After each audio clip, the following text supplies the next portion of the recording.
Just checking that we're unmuted again. And we're good to go. Good evening, everyone. Before we begin, I want to address yesterday's awful events. It is a huge relief to us all that nobody was hurt. And I think that many in the crypto community will agree with me when I say that we're here with you, Mr. President, during these trying times. Your unwavering support for our community has not gone unnoticed, and we're immensely grateful for it. And really, the fact that after all of this, you've chosen to proceed with this interview blows my mind. It speaks volume, Mr. President, and thank you for being here tonight. Well, Bro, this is worse than Aiden Ross. How is this possible? but it worked out well, and Secret Service did an excellent job. And they have the man behind bars, and hopefully he's going to be there for a long time. Dangerous person, very, very dangerous person. But I appreciate the comments very much. Well, I appreciate you for allowing me to interview you in your wonderful Mar-a-Lago home, which is truly an honor, and I'm very grateful for it. Thank you very much. Thank you. So, Mr. President, I can say that myself, like I was saying, the crypto community and millions of Americans are relieved that you're here with us today after the second attempt on your life at the Trump National Golf Club. It's just horrifying. Can you run us through what happened?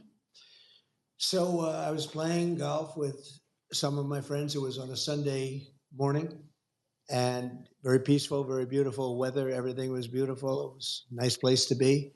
And all of a sudden we heard shots being fired in the air, and I guess probably 4 or 5.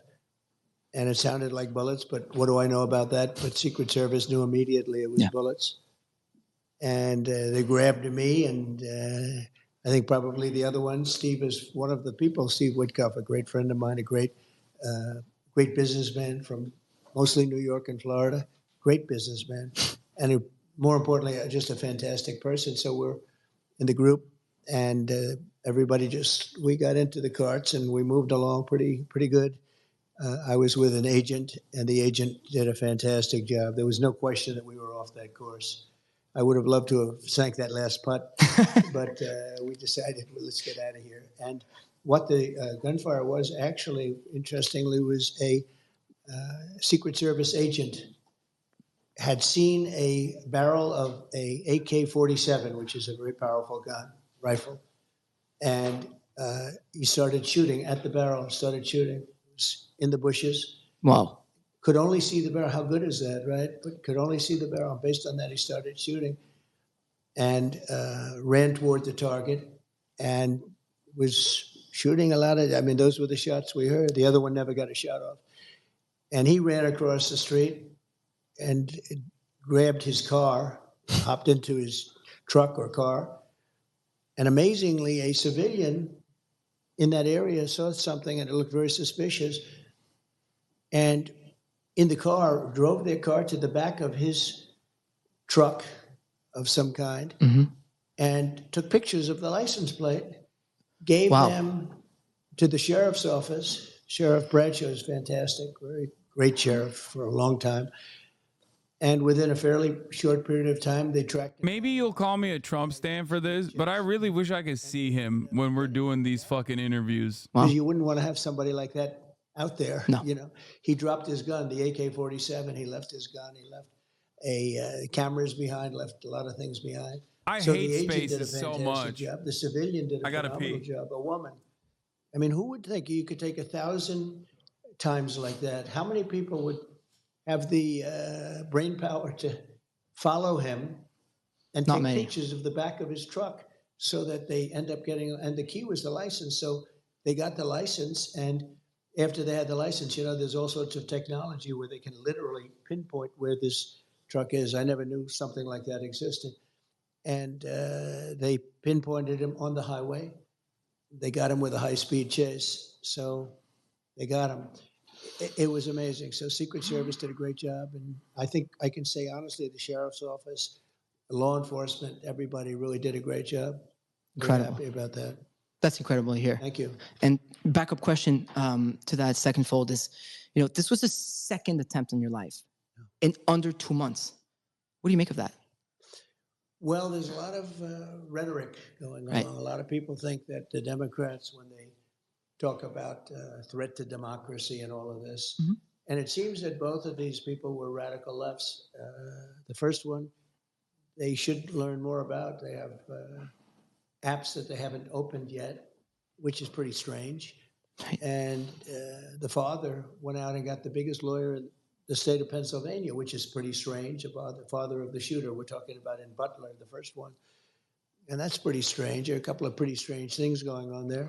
I can say this, the Secret Service was very brave in the sense that bullets were flying, and when I went down, I purposely went down, I saw what was happening, and people are probably screaming. I'm not sure if I recognized that, but I went down, and Secret Service, they were right there with bullets flying right at them, and they weren't hit, but 3 other people were, Corey, a firefighter, and 2 other gentlemen who they thought died.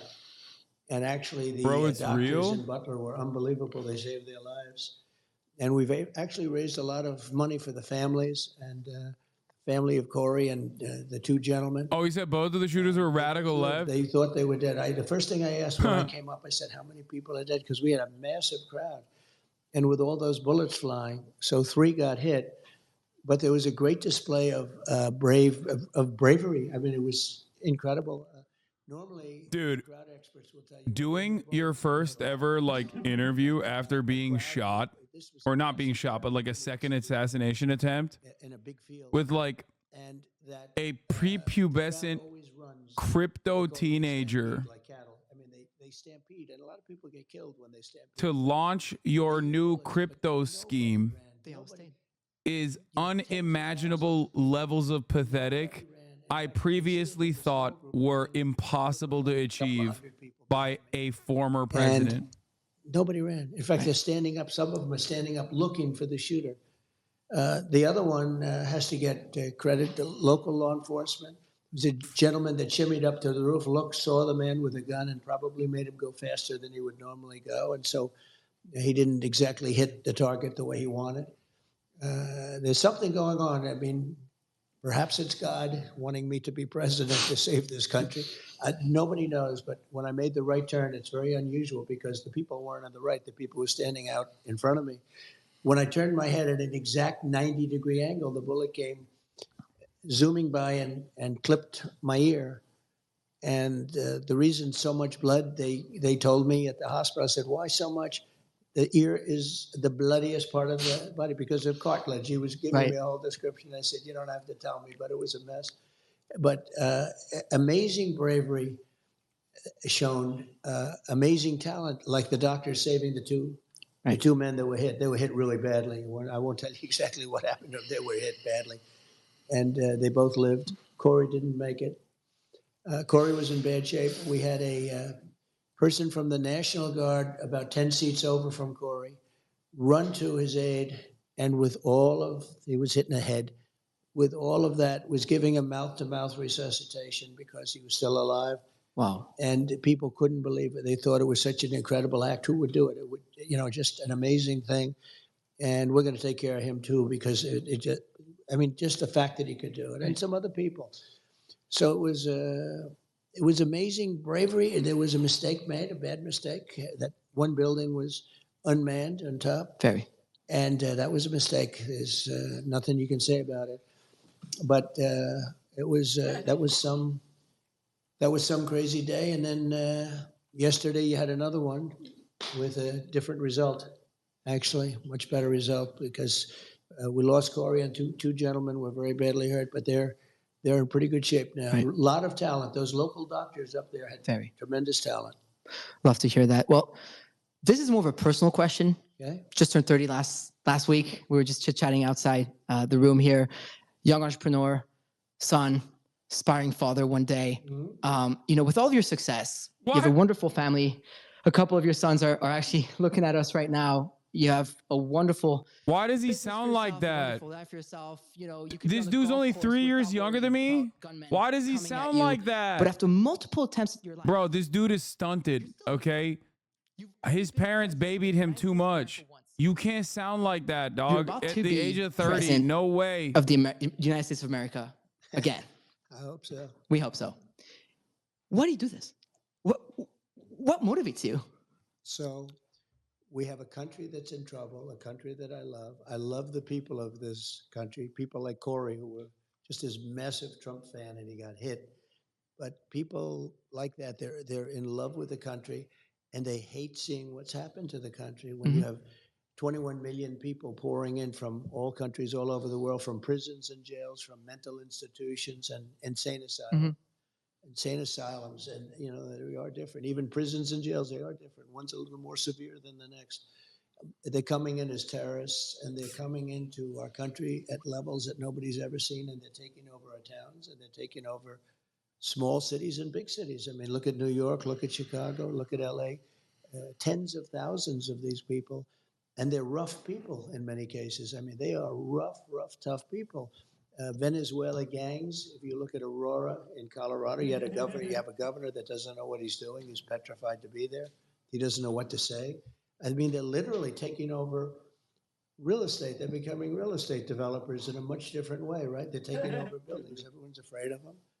And they have a big AK, talking about AK-47s. That's what they have. They carry massive guns. You say, where would they get this kind of power? And they're vicious people. They're gang members from Venezuela, largely, and known as being one of the roughest gangs anywhere in the world. You have MS-13, which is a bad gang, and you have these guys. And we're going to clean them out. We're going to get them out. But the bottom line, just to answer it quickly, I love the country. We're going to make America great again, and we'll be able to do it. We did it once, and we'll do it again, and much easier this time. The border is in much worse shape than it's ever been. This is the worst border there's ever been in any country. They have not done the job that they have to do. I mean, you have Kamala, she was the border czar. I call her the... Thank God I call my hair a dog. She's a Marxist. She wants to tax everybody out of business. She wants to raise taxes to 70, 80%.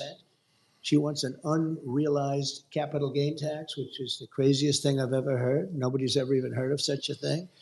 And they'll put everybody out of business. We'll end up in a depression if she gets in. And very simply, though, we're going to make America great again, greater than ever before, and I love doing it. Being from Canada, I can probably relate to what that means. Yeah.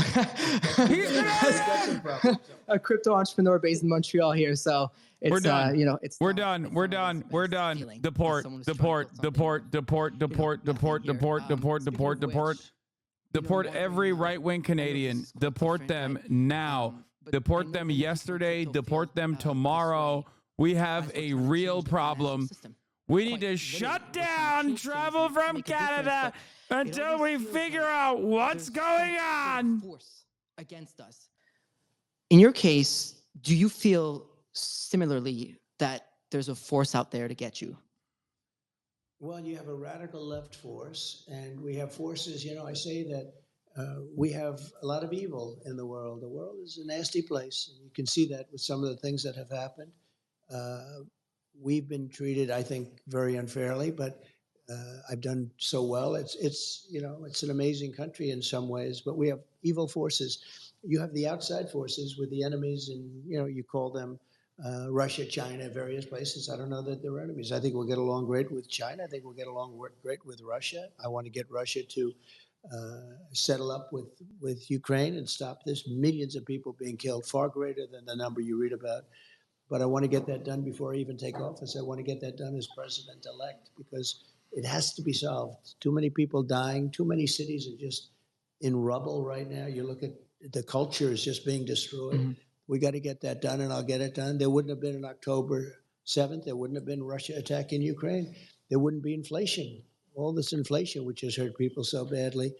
You wouldn't have had that horrible type of withdrawal. We were getting out of Afghanistan, but with dignity and strength. That was the most embarrassing moment in the history of our country. And frankly, Russia would have never gone into Ukraine if it weren't for that. They looked at that and they said, this country is no longer run by Trump. This country is run by stupid people. And we have a great military. I took out ISIS in 4 weeks. And everyone said it was going to take 4 or 5 years. I took them out in 4. Our military is great, but you have to have the right leadership running it. So the bottom line is that it can be nasty. But it's only going to get worse. If I don't win, it's only going to get worse. It's going to get really bad. We'll end up being Venezuela on steroids. We'll end up in 1929 type depressions. And we have to make sure that this person doesn't get in. This is far worse than Biden. That was a if you think of it, that was an overthrow of a president. He won. He had 14 million votes. He had no votes. Crazy Nancy Pelosi walked in, and some of the others, and they say, "We want you out." He said, "I'm not going to get out. I want to run." I was leading him by a lot after the debate, but still he had the right to run, and they literally, it was a coup in the truest sense. This was the first coup of an American president. And I think it's, look, I don't say fair or not fair. He was very nice today. He called up to make sure I was okay. To make How does sure this get him voters? It doesn't. It's not about voters. This is about suckers. I think his like push for crypto has less to do with like the actual robust crypto community that will inevitably, swing in his favor or whatever. I think it has everything to do with how fucking stupid crypto fans are, and he's trying to farm them for revenue. So we can't have a Marxist communist president, because that's not what it's all about. So we're going to do it, and we're going to make our country greater than ever before, and you're going to be happy, and you're going to love your crypto.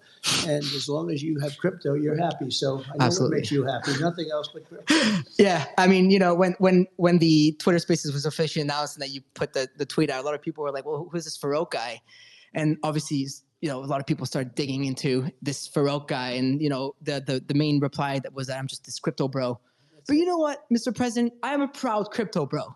And it seems like you're starting to become one of us, if not already. I know for a fact that your children are quite involved in the space. I mean, we have Baron, Don Jr., and Eric on the Twitter Spaces right now. Eric and Don Jr. here, who will be joining us a little later on this programming. But get into crypto now, because I already see the people on Twitter Spaces really eager to hear you talk about this. At the recent Bitcoin conference, you mentioned that, and I quote, "America should be the crypto capital of the world." Yeah. That was a big statement, and I believe the correct one. So why is it not right now? Well, I think it will be right now. Right now, you have a very hostile SEC.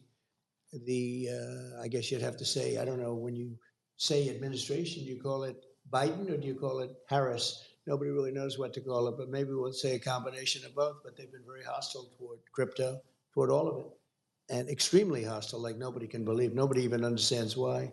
My attitude is different.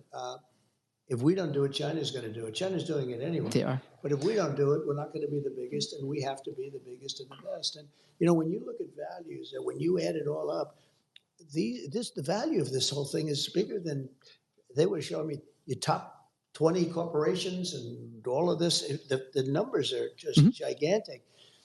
It suffers from some credibility lapses. I mean, some things were done or not done, but it's very young and very growing. And if we don't do it, China's going to do it. If we don't do it, other countries are going to do it. A lot of countries would like to be in a position. We have the advantage because it's us. But you have a big advantage because it's me, because I do believe in it. I also know a lot of friends that are really into it. And my kids, I mean, Baron knows so much about this. Right. Eric, and Baron's a young guy, but he knows it. He talks about his wallet. He's got 4 wallets or something. And I'm saying, what is a wallet? Explain this to me.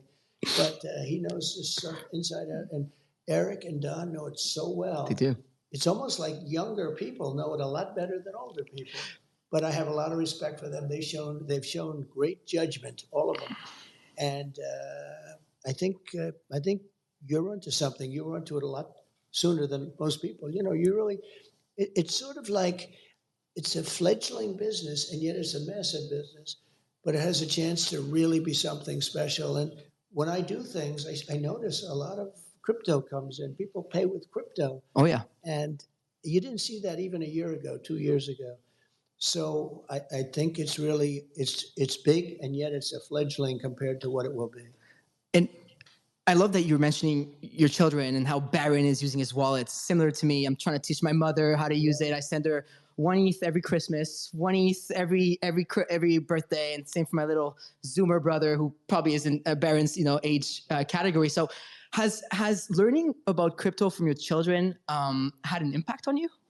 Well, it makes it easier, and it's sort of like a language. I have a beautiful granddaughter, Ivanka's daughter, and she is Arabella. She speaks perfect Chinese.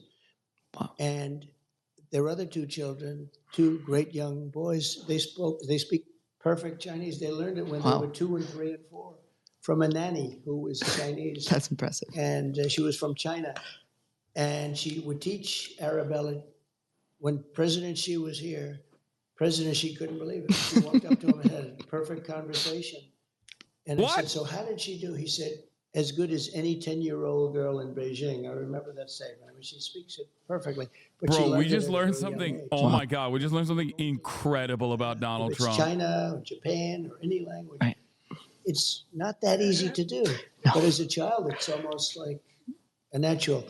So it's a little bit like that, I think, with crypto. Now, I think crypto is a lot easier, Right. if you want to know that. But there is a learning curve. And yeah, my kids really understood it, and they understood it pretty much right at the beginning. Yeah, we were chatting with Eric in the back, and I love hearing this fucking prepubescent 30-year-old's mouth noises. we're about to hear all about your son's crypto endeavors and how much they know about it. I can't believe this just gave us unearthed lore dump from Donald Trump. And over there at the moment, And a everybody's Chinese in Singapore connection. tuning live to listen to us live on Spaces for Token 2049. What's impressive in the East is that crypto is not the future, it's the present. Whereas when I come here and in Canada and North, it feels like I'm being taken aback. So the question I have for you, following up on what I was asking earlier, is why is it so important for America to lead in cryptocurrency adoption and innovation? Well, it's crypto, it's AI, it's so Right. many other things. You know, AI, speaking of an interesting future, it needs tremendous electricity capability beyond anything I've ever heard. It never made sense to me, but this is what it needs. If you take all of the electricity coming out of the US, in order to be dominant in AI, you need twice that amount just for this one thing. Who would think that? You need twice the electricity we already have. And you got to get started. I mean, you have to be, if you're the US, you have to get started. Right. You don't want to be left in the dust. And China's already building electric plants, and they want to build them for the AI, and it's very important. But you need tremendous electric, and in this country, because of our strong environmental impact statement problems that we have, China doesn't have those problems. They don't do them. They just build. They said, build over here, Right. build over there. With us, you have to go through years. But I'll make it possible to create tremendous amounts of electricity very rapidly. But people don't know that. People don't know that you need double the electricity of what we already have.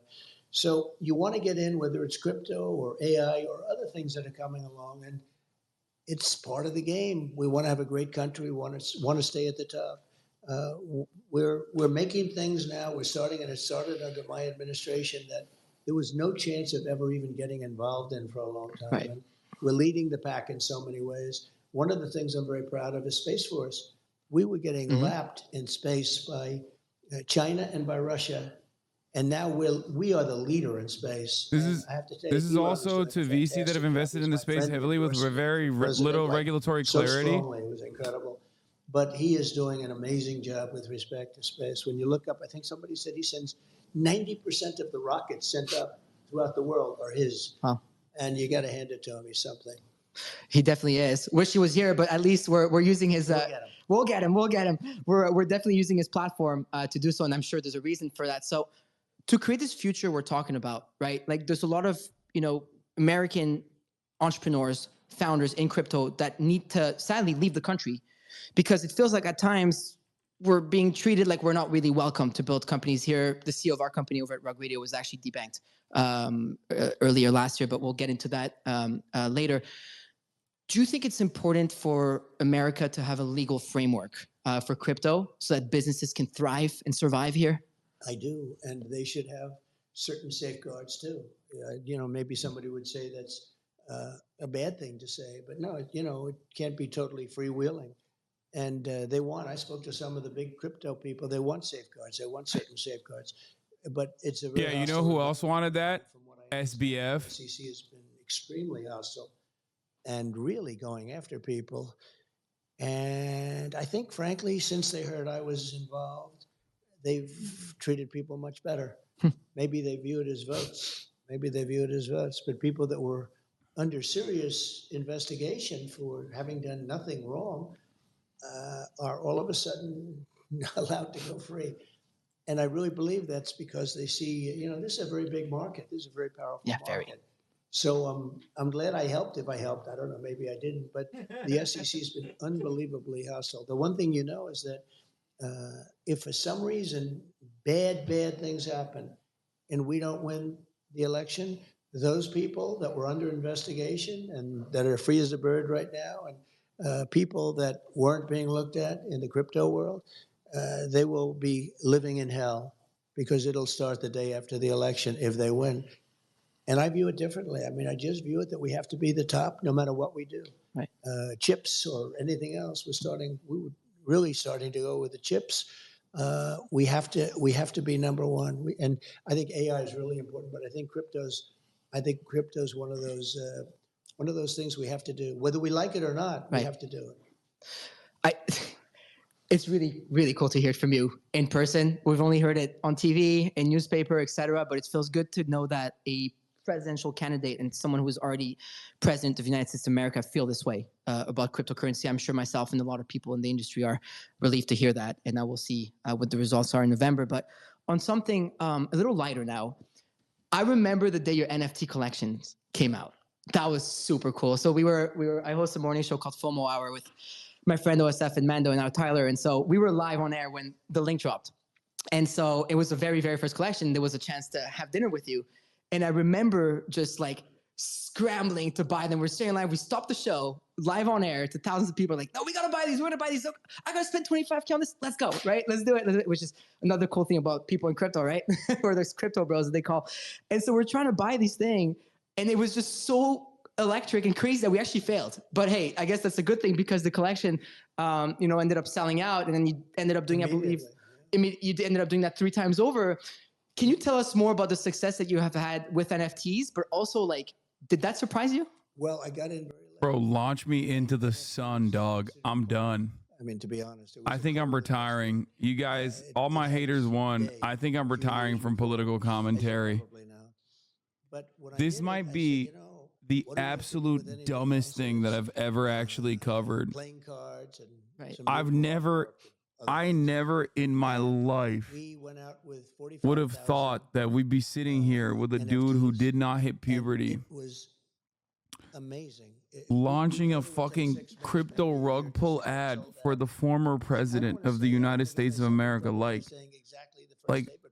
dude, you did war crimes and stuff. Like, you are so fucking powerful. You were running the planet. And now you are doing crypto rug pulls. And I asked the people from like it's like barely 24 hours after he almost got assassinated again. They have very big pride to start off with. Oh my God. I said, are you gonna, if we do a 4th one, does that affect you and the ones you already own? Because some people bought a lot of them, and some people bought one. And American politics, every time I think like it can't devolve further, like we can't reach a new low. I'm wrong. I'm reminded of how fucking wrong I am. I'm so goddamn wrong, dude. I'm the most wrong. What more can happen? Let's fantasize. Donald Trump does an interview with Andrew Tate. Okay. Like, that's it. What's left? What's out there? What hasn't he done so far? What could he do that would reduce him further? I think he will do a fucking Andrew Tate interview eventually. No, Talk to a Podcast probably. Talk to a Podcast is an immediate improvement from whatever the fuck's going on right now. Okay? Going on the Talk to a Podcast would be legitimately significantly better than what he's doing right now. Okay? A couple more questions. Like, so first and foremost, were the yeah, Flat Earther Conference. Someone in the chat said that. That's a good one. That could be like one step below this.